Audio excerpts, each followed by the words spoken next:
Hello students, today we are going to start exercise 6.1 question number 5 and 6. Previous video में हम question number 3 and 4 discuss कर चुके थे. अब हम इस वीडियो में question number 5 and last question number 6 discuss करेंगे. अब हम आते हैं क्वेश्चन नंबर 5 पर. In figure POQ is a line, ray OR is perpendicular to line PQ. OS is another ray lying between rays OP and OR. Prove that angle ROS equal half of the angle QOS minus angle POS. Question में हमें बोला है कि POQ एक line है जिसके ऊपर OR जो है वो परपेंडिकुलर है. PQ के ऊपर परपेंडिकुलर क्या है? OR. और क्वेश्चन में हमें बोला है कि OS जो है वो एक अनदर लाइन है. किसके बीच में? OP और OR के बीच में. ठीक है, तो हमें प्रूफ करना है कि जो ROS है, अगर हम QOS का और POS का हाफ करेंगे तो हमें क्या मिलेगा? ROS, मतलब ये बीच वाला एंगल मिलेगा.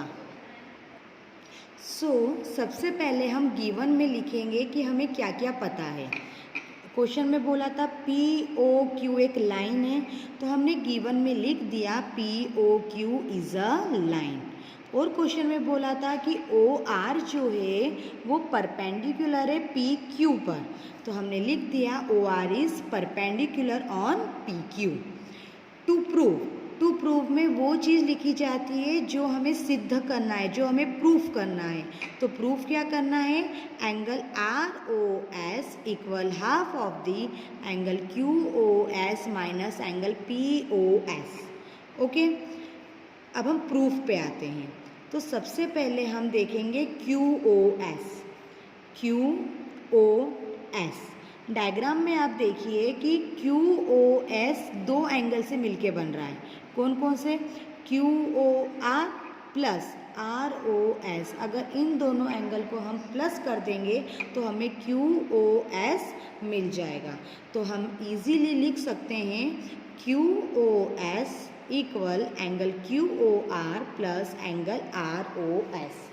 डायग्राम में आप देखिए QOR जो है वो 90 डिग्री का है. परपेंडिकुलर होता है तो हमेशा 90 डिग्री का ही बनता है. तो हम QOS एज इट इज़ लिखेंगे. QOR की प्लेस पे हम लिख देंगे 90 degree plus angle ROS as it is. Okay, ये हमारी इक्वेशन नंबर फर्स्ट हो गई. ओके, हमको टू प्रूव में दिया था कि एंगल QOS, तो वो हमने उसकी वैल्यू निकाल ली. अब POS पे आते हैं. हम POS की बात करते तो लिख लेते हैं POS. अब हम देखते हैं कि POS किससे मिलके बन रहा है? POS. स्टूडेंट्स, अगर POR में से हम ROS ये वाला एंगल हटा दे, इस बड़े वाले एंगल में से ये छोटा वाला एंगल हटा दे, तो हमें POS मिल जाएगा. तो हम लिख सकते हैं angle POR minus angle ROS. इतना आपको समझ में आ गया होगा. Angle POS as it is diagram में हमें दिख रहा है कि जो POR है वो 90 डिग्री का है, क्योंकि OR जो है वो परपेंडिकुलर है PQ के ऊपर. तो जो भी चीज़ परपेंडिकुलर होती है वो 90 डिग्री का एंगल बनाती है. तो हम लिख सकते हैं एंगल POR की प्लेस पे 90 degree minus angle ROS as it is. ये हमारी इक्वेशन नंबर सेकेंड आ गई. अब हम इक्वेशन नंबर 1 एंड 2 को माइनस करेंगे. तो हम लिखेंगे subtracting equation 1 and 2 we get. Okay, हमें इक्वेशन 1 एंड 2 को माइनस करना है। तो इक्वेशन नंबर 1 का जो LHS है और इक्वेशन नंबर 2 का जो LHS है, तो LHS में से हमेशा LHS ही माइनस होता है। तो हम लिखेंगे QoS minus angle POS। Equation number first का जो RHS है और इक्वेशन नंबर सेकंड का जो RHS है, तो RHS से RHS माइनस होता है। तो सबसे पहले हम इक्वेशन नंबर 1 का RHS लिखेंगे 90 degree plus angle ROS minus. अब हम लिखेंगे इक्वेशन नंबर सेकंड का RHS। माइनस है तो हम पूरी टर्म ब्रैकेट में लिखेंगे 90 डिग्री माइनस एंगल ROS। सो ये हमने माइनस किया। अब हम थोड़ा कैलकुलेशन करेंगे। तो सबसे पहले हम QoS minus POS as it is लिखेंगे 90 degree plus angle ROS as it is. Minus sign open होगा ब्रैकेट में तो साइन चेंज आएंगे। तो 90 डिग्री पॉजिटिव था, नेगेटिव हो गया, माइनस माइनस प्लस, तो plus angle ROS। Okay, 90 degree minus में है और प्लस में है, दोनों cancel. Same term with opposite side in same side, तो कैंसिल हो जाएगा। रिमेनिंग टर्म जो भी है वो हम लिख लेंगे। Angle QoS minus angle POS equal angle ROS plus angle ROS। Okay, अब एंगल ROS हो जाएगा 2 एंगल ROS। हम लिखते हैं ना x प्लस एक्स 2s, तो वैसे ही हो जाएगा angle ROS plus angle ROS equal 2 angle ROS।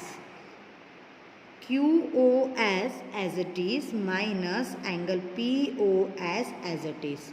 अब जो ये 2 है वो मल्टीपल में है तो वो डिवाइड में आ जाएगा बाहर की तरफ, लेफ्ट हैंड साइड। तो हम लिख सकते हैं 1/2 angle QoS minus angle POS equal remaining part angle ROS।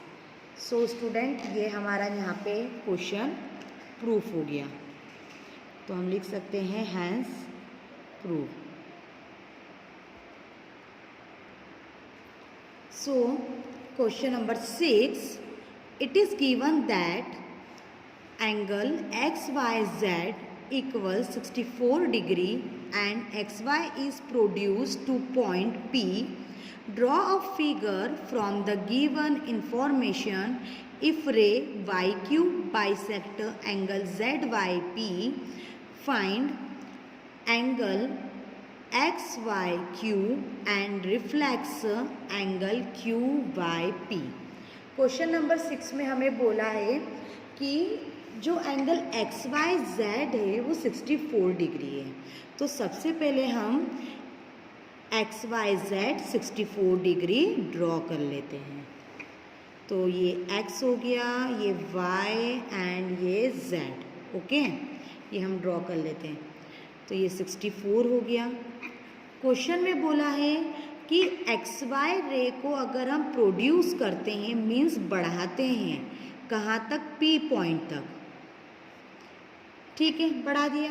तो इसके अकॉर्डिंग हमें एक डायग्राम बनाना है जो हमें आगे की कंडीशंस दे के रखी है। क्वेश्चन में बोला था इफ रे YQ बाइसेक्ट, जो YQ है वो बाइसेक्ट कर रही है ZYP को। तो ZYP डायग्राम में हमें कहाँ दिख रहा है? ZYP को बाइसेक्ट कर रही है लाइन हमारी।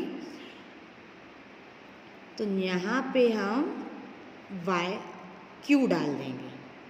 तो अकॉर्डिंग टू कंडीशन हमने YQ को बाइसेक्ट करवा दिया ZYP पर। सो हमें फाइंड क्या क्या करना है? XYQ, XYQ, ये पूरा एक एंगल हमें फाइंड करना है और रिफ्लेक्स निकालना है QYP का। हमें इसका रिफ्लेक्स निकालना है। ठीक है, तो अगर हमें QYP की वैल्यू अगर पता पड़ जाए तो हम उस वैल्यू को 360 से माइनस कर देंगे। तो reflex angle Q Y P की वैल्यू आ जाएगी। सो हम सॉल्व करना स्टार्ट करते हैं। सबसे पहले जो एक्स वाई जेड है वो 64 डिग्री है और जो वाई क्यू है वो जेड वाई पी को बाइसेक्ट कर रही है। बाइसेक्ट मतलब होता है कोई भी एंगल को दो बराबर भाग में बांटना, मीन्स इक्वल पार्ट्स में डिवाइड करना। तो ये भी हम एक्स मान लेंगे Q Y P, and Z Y Q को भी हम एक्स मान लेंगे। अब आप देखिए कि पी वाई क्यू और क्यू वाई जेड और जेड वाई एक्स ये तीनों एक ही लाइन पे बन रहे हैं पी एक्स पर। तो जब एक ही लाइन पे दो या दो से ज़्यादा एंगल बनते हैं तो उन एंगल्स का सम क्या होता है, 180 डिग्री प्रॉपर्टी आ जाएगी, लीनियर पेयर एंगल या फिर angles on the same line. तो we can write X Y Z, सबसे पहले हम लिखेंगे X Y Z angle plus Z Y Q plus Q Y P equal 180 डिग्री।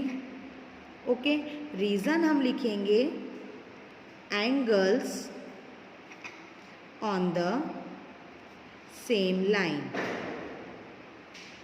ओके, अब एक्स वाई जेड की वैल्यू हमारे पास क्वेश्चन में थी 64 डिग्री, तो हम उसके नीचे 64 डिग्री लिख लेंगे। जेड वाई क्यू को हमने x माना तो हम x लिख लेंगे, और क्यू वाई पी को भी हमने x माना तो हम उसको भी x लिख लेंगे। इतना आपको समझ में आ गया होगा, इक्वल 180 डिग्री। अब x प्लस एक्स हो जाएगा 2x, 64 degree left hand side से राइट हैंड साइड जाएगा तो 180 minus 64, 2x as it is 180 में से 64 माइनस होंगे तो 116 डिग्री आ जाएगा। अब x के साथ जो 2 है वो मल्टीपल में, तो मल्टीपल वाला जो पार्ट है वो डिवाइड में आ जाएगा। तो कितना हो जाएगा, 2 1 ज़ा 2, 2 5 ज़ा 10, बचा 1, 2 8 ज़ा 16। तो x की वैल्यू हमारे पास आ गई 58 डिग्री। अब हमने x किस किस को माना था वो हम लिख लेते हैं। हमने x माना था जेड वाई क्यू को हमने x माना था तो वो भी 58 डिग्री आ गया। ओके, और क्यू वाई पी को हमने x माना था तो वो भी हमारा 58 डिग्री। बट हमें फाइंड क्या करना था, एक्स वाई क्यू। अब जो एक्स वाई क्यू है वो दो एंगल से मिलके बन रहा है। देखिए एक्स वाई जेड और जेड वाई क्यू, ठीक है, तो ये दो एंगल से मिलके बन रहा है। तो हम लिख सकते हैं जो एक्स वाई क्यू है वो दो एंगल से मिलके बन रहा है, तो angle X Y Z plus angle Z Y Q. X Y Q as it is, X Y Z की वैल्यू हमारे पास पहले से थी 64 डिग्री, और जेड वाई क्यू की अभी हमारे पास वैल्यू आई कितनी, 58 डिग्री। तो एक्स वाई क्यू अगर हम दोनों को प्लस करेंगे तो हमारे पास आ जाएगा 122 डिग्री। तो हमारे पास एक्स वाई क्यू की एक वैल्यू आ गई 122 डिग्री। अब हमें निकालना था reflex angle Q Y P. तो क्यू वाई की वैल्यू हमारे पास कितनी आई, 58 डिग्री, पर हमें रिफ्लेक्स निकालना है। तो रिफ्लेक्स हम निकालेंगे 360 माइनस 58 डिग्री। 360 में से 58 माइनस करेंगे तो हमारे पास आ जाएगा 302 डिग्री। तो ये हमारे पास reflex angle Q Y P की वैल्यू आ गई 302 डिग्री। सो स्टूडेंट्स, यहाँ पे आपकी एक्सरसाइज 6.1 फिनिश होती है। Thank you.